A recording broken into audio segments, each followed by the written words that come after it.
Mark your calendars, ladies and gentlemen, the beta has an official start date. Overwatch 2's beta is set to go live April 26th. This was announced today in the alpha Q&A with the developers, which perhaps is something that they're going to do more often. In this Q&A, they discuss what the intention of the beta is, talk about feedback they've gained and how they're going to be changing Overwatch 2 based on it.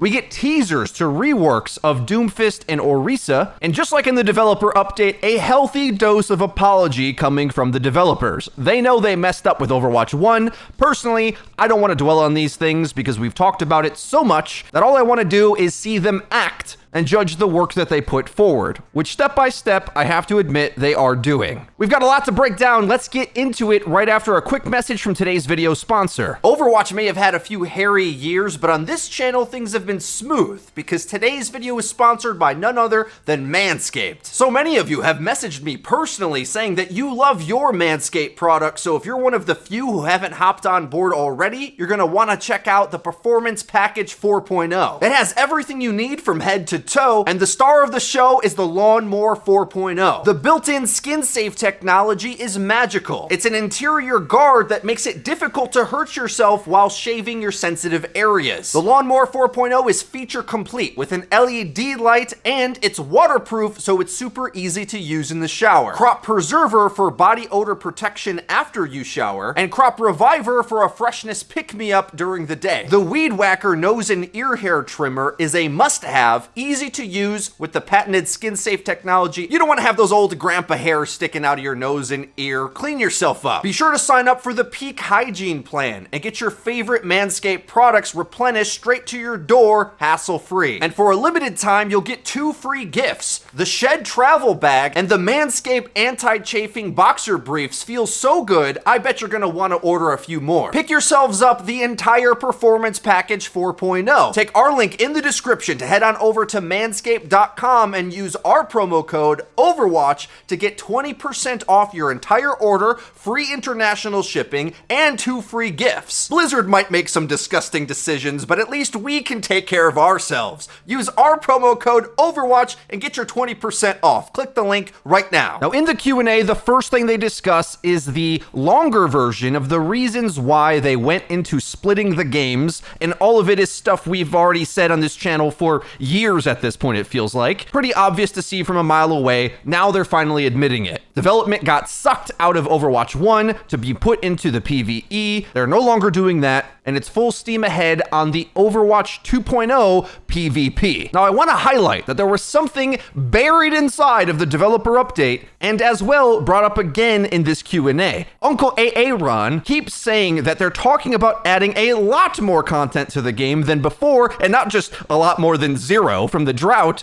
but utilizing what he's calling the Overwatch Dev Team 2.0 to really inject life and a heartbeat into the game. Their actions will speak much louder than words on this, so I won't go into more detail on the apology. Currently, Overwatch 2 is in its alpha state, being tested by Blizzard employees and pro players. At the end of the Q&A, they stated that they are going to launch the selected access beta that you can get into April 26th. There's no special qualifications to get into this, and they did state that they had overwhelming interest, so much so that the servers kept crashing. But don't worry, it's not first come, first serve as far as I know. So just try to get your account submitted and you can get a chance to get into that beta. But they have also stated that there's going to be beta waves. As I might imagine, they would add new content in different ones. That's what they did in Overwatch 1 as well. Whereas they added a new feature or unlocked a new patch, they continued to add more and more players. I know a lot of you are console players and are curious when you'll get a chance to play Overwatch 2. They did say that they do want to include a console beta eventually, and they're working towards that. Keep in mind, betas on console are usually harder to get because they have to go through clearance with the console manufacturers themselves, and it's a big pain.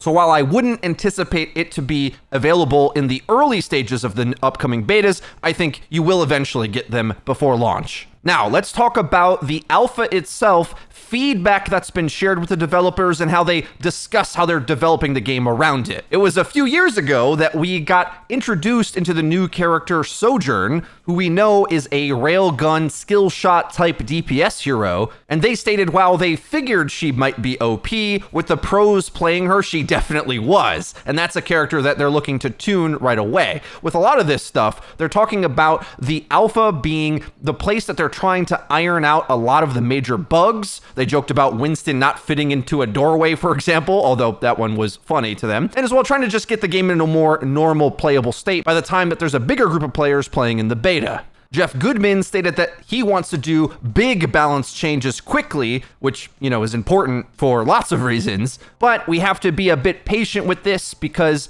they're only a week into this alpha. Today, they just dropped their first balance patch, so they'll need time to iterate on it into this next month so that the game is in a more formed state. But despite balance concerns, it seems like there's been a lot of positive feedback, particularly on 5v5.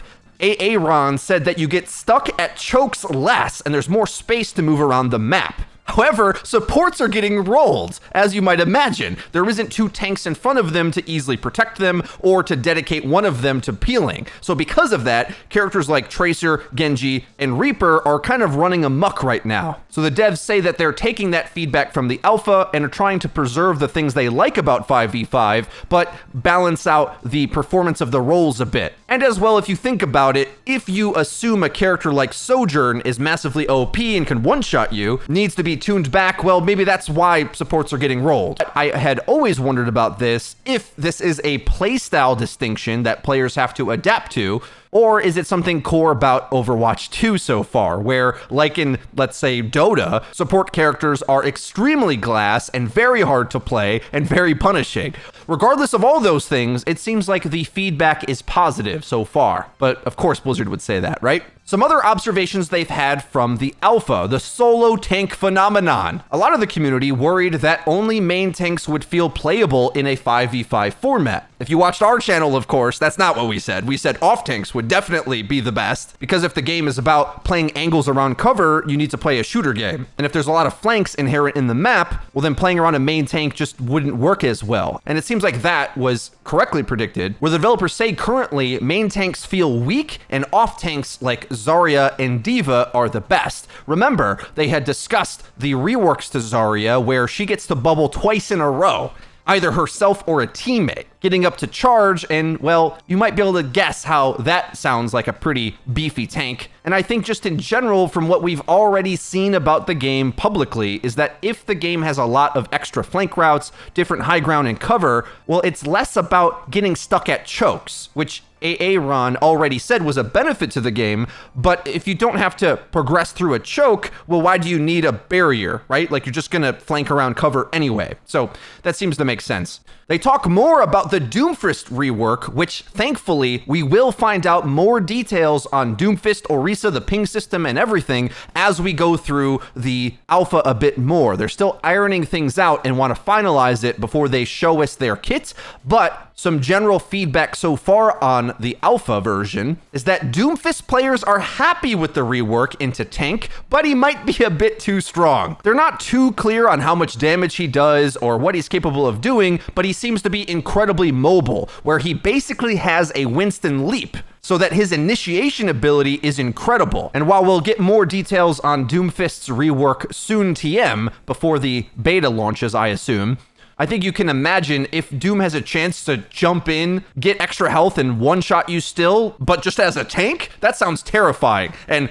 Jeff Goodman tried to tone down Aaron's warnings about Doomfist and say distinctly he does less damage. So it seems like they made him more able to disrupt, maybe closer to like how Wrecking Ball feels, who can also get his own solo kills, but damage isn't as high as like a damage character would be. Maybe that's how it feels, because those two characters gain extra shields, deal damage, jump in. We'll have to see when we get more details publicly. Orisa has a rework as well, which they stated she now has a javelin, which sounds super cool when you think about the potential of Orisa's character in the lore. She's supposed to be like this warrior character, so it always felt kind of lame that she was very defensive, and had a very turtley playstyle in Overwatch 1, I think them giving her a javelin indicates an intention where she's now offensive. They discuss a bit more on the reasons why they're doing the tank reworks the way they are. Doomfist going to the tank category felt required because they wanted to reduce CC in the game in general. Like we know, McCree lost his flashbang, Mei loses her primary fire freeze, she only can freeze now with her ultimate,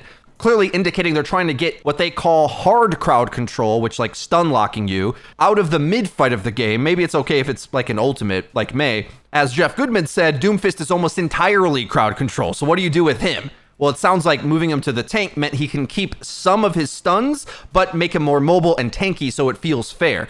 I've always been a big fan of this decision, and it makes the game seem like it has some logic and structure to it. Whereas in Overwatch 1, the design was so open-ended, there wasn't rules that certain classes of characters had to follow, and all of a sudden you had characters that could do everything all the time, and that made it very hard for Blizzard to balance. Whereas I think this direction makes for more hero overlap, which is something they distinctly tried to avoid in Overwatch 1 in order to increase the diversity of the cast's playstyles. Whereas now, for a competitive game anyway, having some overlap makes it easier to have similar jobs that you do for the PvP. And then the more extravagant fun stuff can go into all the skill trees that you like in the PvE when that eventually comes out in 2050.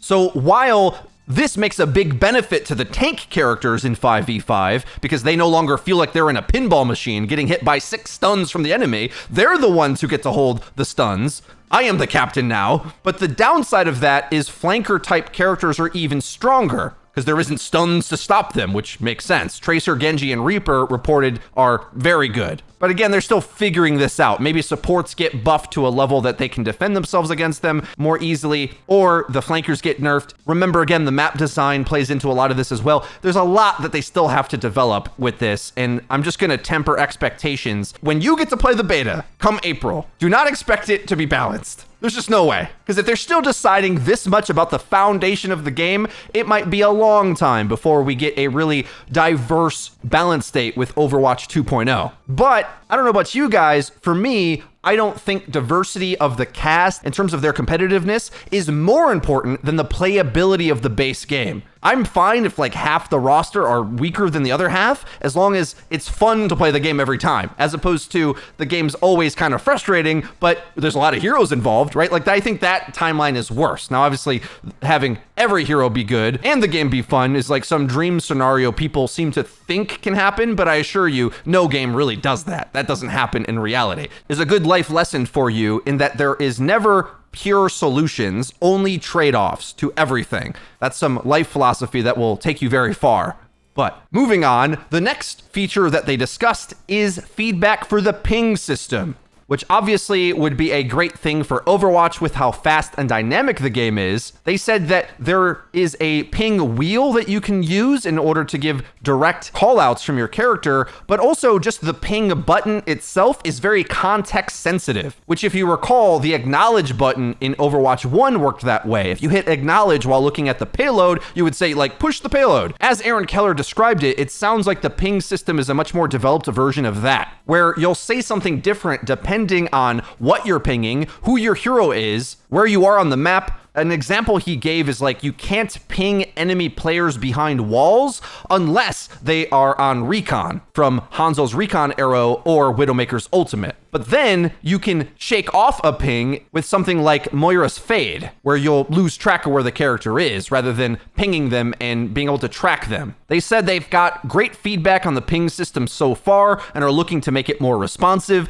and obvious with better sound and visuals to make it even more useful and even more context awareness. They mentioned a really good suggestion from a content creator, which I think may mark the very first time Blizzard didn't take full responsibility for every good idea they've had and gave it to someone else. I mean, the only thing short of this is shouting out whichever creator said this. I mean, I could guess who may have said it. And I think based on Aaron Keller saying that a content creator said it, maybe some content creators are in the alpha too.